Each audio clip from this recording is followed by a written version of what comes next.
এই নির্বাচনে আপনি কি মানে বোনের সঙ্গে আপনার কার্যকর্তার লড়াই, এটা কি বলবেন? বোন, মাসি, পিসি, ভাই, ভাই ব্রাদার্স কোনো কিছু এগুলো ব্যাপার নয়। তৃণমূল কংগ্রেসের সাথে ভারতীয় জনতা পার্টির ফাইট। যে প্রার্থী হবে, যেখানেই প্রার্থী হবে তার সাথে ফাইট হবে। এখানে কোনো মানে কি বলে রিলেটেড কোনো সম্পর্কের কোনো ম্যাটার নেই। এটা তৃণমূল কংগ্রেস ভার্সেস বিজেপির ফাইট। সেখানে বিজেপিকে জয়লাভ করাতে হবে, এটা আমাদের টার্গেট। সেভাবে ময়দানে নেমেছিলাম, জিতেছি, আবারও ময়দানে নামবো, আশা করি জিতবো।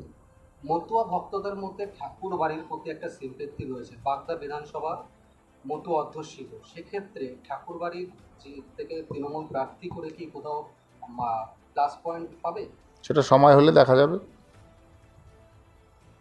শান্তনু ঠাকুর ময়দানে নামার পরেই দেখা যাবে।